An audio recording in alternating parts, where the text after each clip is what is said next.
మహిళల భద్రత కోసం వారి ప్రయాణాలను పర్యవేక్షించడానికి వీలుగా ప్రత్యేక సేవలను అందించే జీఫ్ ను ముఖ్యమంత్రి రేవంత్ రెడ్డి తాజాగా సచివాలయంలో ప్రారంభించారు. తెలంగాణ ముఖ్యమంత్రి రేవంత్ రెడ్డి ఢిల్లీ టూర్లపై టార్గెట్ చేశాయి విపక్షాలు. కరీంనగర్ జేఫ్ సభలో ముఖ్యమంత్రి ఢిల్లీ టూర్లపై ప్రశ్నలు సంధించారు. మాజీ సీఎం కేసీఆర్ తెలంగాణలో దౌర్జన్యంగా దోపిడీ చేసి ఢిల్లీకి మళ్లీ సూట్ కేసులు పంపుతున్నారు. ఆ పని మీద ఫుల్ బిజీగా ఉన్నారని కేసీఆర్ ఎద్దేవా చేశారు. ముఖ్యమంత్రి, మంత్రులు హైదరాబాద్ టు ఢిల్లీ, ఢిల్లీ టు హైదరాబాద్ తిరుగుతున్నారని ఫైర్ అయ్యారు. మరోసారి తెలంగాణ ఆత్మగౌరవాన్ని ఢిల్లీ గద్దల పెద్దల దగ్గర, పాదాల దగ్గర తాకట్టు పెట్టి మన ప్రాణాలతో చెలగాటం ఆడుతున్నారని విమర్శించారు కేసీఆర్. హైదరాబాద్ లోని ఎల్బీ స్టేడియంలో నిర్వహించిన బూత్ అధ్యక్షుల విజయ సంకల్ప సమ్మేళనంలో కేంద్ర హోం శాఖ మంత్రి అమిత్ షా కీలక వ్యాఖ్యలు చేశారు. కాంగ్రెస్ పార్టీ దేశంలో 12 లక్షల కోట్ల రూపాయల అవినీతికి పాల్పడిందని విమర్శించారు. సీఎం రేవంత్ రెడ్డికి దమ్ముంటే తాము చెప్పేది అవాస్తవమని చెప్పాలని సవాలు విసిరారు. మజ్లిస్ పార్టీకి సీఎం రేవంత్ రెడ్డి ఆప్తమిత్రుడని అమిత్ షా అన్నారు. అందుకే అక్బరుద్దీన్ ఓవైసీని ప్రొటెం స్పీకర్ గా చేశారని అన్నారు. ఇక అసెంబ్లీ ఎన్నికల సమయంలో ఇచ్చిన 6 గ్యారంటీలు ఎప్పుడు అమలు చేస్తారో కాంగ్రెస్ సమాధానం చెప్పాలని అమిత్ షా డిమాండ్ చేశారు.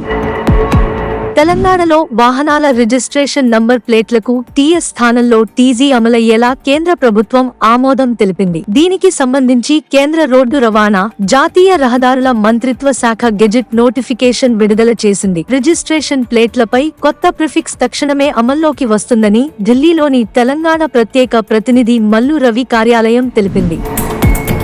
మహిళలకు ఉచిత బస్సు నేపథ్యంలో ప్రయాణికుల రద్దీ పెరగడంతో టీఎస్ఆర్టీసీ కొత్తగా electric green metro express non AC బస్సులను అందుబాటులోకి తీసుకొచ్చింది. ఈ మెట్రో ఎలక్ట్రిక్ బస్సులలో మహాలక్ష్మి పథకం కింద మహిళలు ఉచితంగా ప్రయాణించవచ్చని ప్రభుత్వం తెలిపింది. మోడ్రన్ లు, కంఫర్టబుల్ సీటింగ్ తో ఈ బస్సులు హైదరాబాద్ రోడ్లపై పరుగులు పెడుతున్నాయి. పులివెందులలో జగన్ పై ఓడినా బాధపడేవాడిని కాదు, కానీ భీమవరంలో ఓడిపోవడం చాలా బాధ కలిగించిందంటూ 4.5 మనసులో దాచుకున్న బాధను బయటపెట్టారు పవన్. భీమవరంలో గెలిచి ఉంటే పరిస్థితి వేరేలా ఉండేదన్న పవన్, ఈసారి ఎన్నికల్లో భీమవరం సీటు జనసేనదే అని భీమవరంలో జనసేన విజయడంకా మోగించాలని పార్టీ శ్రేణులకు దిశానిర్దేశం చేశారు. భీమవరంలో జనసేన జెండా ఎగరాలంటూ కేడర్కు సూచనలు చేశారు. మెగాస్టార్ చిరంజీవి మరికొద్ది రోజుల్లో పార్లమెంట్, అసెంబ్లీ ఎన్నికలు సమీపిస్తున్న తరుణంలో ప్రతి ఒక్కరూ ఓటు హక్కు వినియోగించుకోవాలని కోరారు. మన దేశ 18వ లోక్ సభ ఎలక్షన్లు త్వరలో జరగబోతున్నాయి. మీకు 18 సంవత్సరాల వయస్సు వస్తే మీరు మొట్టమొదటిసారి ఓటు వేసే హక్కు పొందుతారు. మీ మొదటి ఓటు మన రాష్ట్ర, దేశ భవిష్యత్తు కోసం వినియోగించండి. తప్పనిసరిగా ఓటు వేయండి అని చిరంజీవి తెలిపారు. ఇందుకు యువతకు స్ఫూర్తినిచ్చేలా కేంద్ర ప్రభుత్వం రూపొందించిన గీతాన్ని పోస్ట్ చేశారు. తిరుమల తిరుపతి దేవస్థానం ఉద్యోగులు, పెన్షనర్లకు ఇళ్ల స్థలాల పట్టాలు పంపిణీ చేసింది. దీంతో దాదాపు 9,000 మంది సిబ్బందికి ల్యాండ్ డీ డాక్యుమెంట్లను అందజేసింది. తిరుపతిలోని మహతి ఆడిటోరియంలో ఏర్పాటు చేసిన ఇళ్ల పట్టాల పంపిణీ కార్యక్రమంలో టీటీడీ చైర్మన్ భూమన కరుణాకర్ రెడ్డి పాల్గొని పట్టాదారులకు ఇళ్ల స్థలాల పట్టాలు అందించారు. దివంగత ముఖ్యమంత్రి డాక్టర్ వైఎస్ రాజశేఖర రెడ్డి గతంలో టీటీడీ ఉద్యోగులకు ఇళ్లు కల్పించే ప్రక్రియకు శ్రీకారం చుట్టారు. కానీ ఈ ప్రయత్నానికి అడ్డంకులు ఎదురయ్యాయి. అయితే ప్రస్తుత ముఖ్యమంత్రి వైఎస్ జగన్మోహన్ రెడ్డి ఈ ప్రాజెక్టును పునరుద్ధరించడంతో ఇళ్ల స్థలాల పంపిణీ విజయవంతమైంది. రాజస్థాన్లోని పోఖ్రాన్లో భారత్ శక్తి పరేడ్లో ప్రధాని నరేంద్ర మోడీ పాల్గొన్నారు. త్రివిధ దళాధిపతులు స్వయంగా, అందులోనూ దేశీయంగా తయారు చేసిన రక్షణ పరికరాల పనితీరును ప్రదర్శించారు. సొంతంగా భారతదేశాన్ని అభివృద్ధి చేయడానికి, అలాగే ఇతర దేశాలపై ఆధారపడటాన్ని తగ్గించడమే దీని ప్రధాన ఉద్దేశం అని ఈ కార్యక్రమ ప్రాముఖ్యతను ప్రధాని మోదీ తెలిపారు. ప్రతి యుద్ధ నౌక పనితీరును దగ్గరుండి మరీ వీక్షించారు ప్రధాని మోదీ. ఈయనతో పాటు రక్షణ శాఖ మంత్రి రాజ్నాథ్ సింగ్ కూడా ఈ కార్యక్రమంలో పాల్గొన్నారు.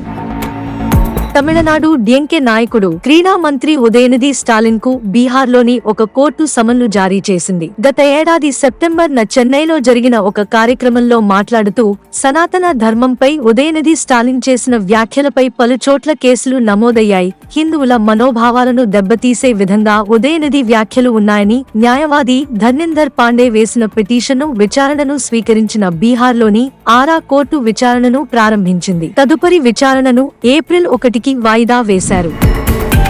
తమిళనాడులో మహిళలకు నెలవారీ 1000 రూపాయల పథకాన్ని సినీ నటి, బీజేపీ నేత, జాతీయ మహిళా కమిషన్ సభ్యురాలు ఖుష్బూ సుందర్ విమర్శించారు. మహిళలకు డీఎంకే నెలవారీ 1000 రూపాయల ముష్టి ఇచ్చే బదులు డ్రగ్స్ వ్యాప్తిని నిర్మూలించాలంటూ ఖుష్బూ సుందర్ వ్యాఖ్యలు చేశారు. మహిళలకు ప్రభుత్వం 1000 రూపాయలు ఇచ్చే పథకాన్ని ముష్టితో పోల్చడంపై డీఎంకే మహిళా విభాగం నిరసన వ్యక్తం చేస్తోంది. పేటీఎం కష్టాలు ఇప్పట్లో తీరే సూచనలు కనిపించడం లేదు. ఆర్బీఐ నిషేధం తర్వాత పేటీఎం పేమెంట్స్ బ్యాంక్ గడువు ఇప్పుడు 2 రోజుల్లో ముగియనుంది. రిజర్వ్ బ్యాంక్ ఆఫ్ ఇండియా మార్చి 15 వరకు గడువు విధించింది. ఆ తర్వాత పూర్తిగా మూసివేయబడుతుంది. బ్యాంక్ లో ఎలాంటి లావాదేవీలు ఆమోదించబడవు. పేటీఎం పేమెంట్స్ లో ఉన్న మొత్తాన్ని ఏదైనా ఇతర బ్యాంక్ ఖాతాకు బదిలీ చేయాలని బ్యాంక్ వినియోగదారులకు సూచించింది. ఐపీఎల్ సీజన్ ఆరంభానికి ఇంకా కొద్ది రోజులు సమయం మాత్రమే మిగిలింది. చెపాక్ వేదికగా జరగనున్న Chennai super Kings royal Challengers Bengaluru match తో ఈ మెగా ఈవెంట్ కు తెరలేవనుంది. ఈ క్రమంలో రాయల్ ఛాలెంజర్స్ బెంగళూరుకు గుడ్ న్యూస్ అందింది. గత 2 నెలలుగా వ్యక్తిగత కారణాలతో ఆటకు దూరంగా ఉన్న team India star batter Virat Kohli మరో 3 రోజుల్లో ఆర్సీబీ జట్టుతో కలవనున్నట్లు తెలుస్తోంది. ప్రస్తుతం లండన్ లో ఉన్న విరాట్ ఈ వారం చివరిలోపు RCB pre season training camp లో చేరనున్నట్లు పలు రిపోర్ట్లు పేర్కొంటున్నాయి. Australia star allrounder Royal Challengers Bengaluru player Ellyse Perry చరిత్ర సృష్టించారు. మహిళల ప్రీమియర్ లీగ్ లో అత్యుత్తమ బౌలింగ్ గణాంకాలు నమోదు చేశారు. ముంబై ఇండియన్స్ తో జరిగిన మ్యాచ్ లో పెర్రీ తన కోటా 4 ఓవర్లలో కేవలం 15 పరుగులు మాత్రమే ఇచ్చి 6 వికెట్లు పడగొట్టారు. WPL లో 6 వికెట్లు ఏ బౌలర్ తీయలేదు. అమెరికా అధ్యక్ష అభ్యర్థిత్వానికి డెమోక్రాటిక్ పార్టీ తరఫున జో బైడెన్ నామినేషన్ ఖరారైంది. కేవలం అధికారికంగా ప్రకటించడమే మిగిలింది. తాజాగా జరిగిన జార్జియా ప్రైమరీలో బైడెన్ గెలుపొందారు. రిపబ్లికన్ పార్టీ తరఫున మాజీ అధ్యక్షుడు డొనాల్డ్ ట్రంప్ అభ్యర్థిత్వం సైతం ఖరారైంది. తాజాగా వాషింగ్టన్ లోనూ ఆయన విజయం సాధించారు. దీంతో నామినేషన్ కు కావాల్సిన ప్రతినిధుల మద్దతు లభించింది. ఈ రోజు వెలువడనున్న మరికొన్ని ప్రైమరీల్లోనూ ఆయన విజయం ఖాయంగానే కనిపిస్తోంది. దీంతో బైడెన్, ట్రంప్ రెండోసారి అధ్యక్ష పీఠం కోసం పోటీ పడనున్నారు. రష్యాలో ఓ సైనిక విమానం కుప్పకూలింది. ఇవానోవో ప్రాంతంలో జరిగిన ఈ ఘటనలో 15 మంది మరణించారు. వెస్ట్ రష్యాలోని ఎయిర్ బేస్ మిలిటరీ కార్గో విమానం టేకాఫ్ అయ్యింది. కానీ కాసేపటికే ఫ్లైట్ లోని ఓ ఇంజిన్ లో మంటలు చెలరేగి కుప్పకూలింది. ఇందులో 8 మంది సిబ్బంది, 7 ప్రయాణికులున్నారు. కాగా ఈ ప్రమాదానికి సంబంధించిన వీడియో సోషల్ మీడియాలో వైరల్ గా మారింది. హిందూ మహాసముద్రంలో సముద్రపు దొంగలు మళ్లీ రెచ్చిపోయారు. బంగ్లాదేశ్ జెండాతో ఉన్న ఓ కార్గో నౌకను హైజాక్ చేశారు. బంగ్లాదేశ్ లోని Kabir Steel and Rerolling Mill Group కు చెందిన అబ్దుల్లా అనే కార్గో నౌక మొజాంబిక్ నుంచి బొగ్గు తీసుకుని యునైటెడ్ అరబ్ ఎమిరేట్స్ కు బయలుదేరింది. ఈ నౌక మంగళవారం హిందూ మహాసముద్రంలో ప్రయాణిస్తుండగా సముద్రపు దొంగలు అందులోకి చొరబడ్డారు. ఆయుధాలతో సిబ్బందిని బెదిరించి నౌకను తమ నియంత్రణలోకి తీసుకున్నారు. ఈ ఘటన ఎవరు చేశారన్నది ఇంకా రాలేదు. సోమాలియా పైరట్లే దీనికి పాల్పడి ఉంటారనే అనుమానాలు వ్యక్తమవుతున్నాయి. దేశ రాజధాని ఢిల్లీలో నకిలీ మందులను తయారు చేస్తున్న అంతర్జాతీయ ముఠా వ్యవహారం వెలుగు చూసింది. ఢిల్లీ క్రైమ్ బ్రాంచ్ పోలీసులు ఈ కేసులో ప్రముఖ క్యాన్సర్ ఆసుపత్రికి చెందిన 2 ఉద్యోగులతో సహా 7 నిందితులను అరెస్టు చేశారు. చైనా, అమెరికా తదితర దేశాలకు కూడా వీరు నకిలీ క్యాన్సర్ మందులను పంపారు. 7 అంతర్జాతీయ, 2 భారతీయ బ్రాండ్లకు చెందిన క్యాన్సర్ నకిలీ మందులను క్రైమ్ బ్రాంచ్ స్వాధీనం చేసుకుంది.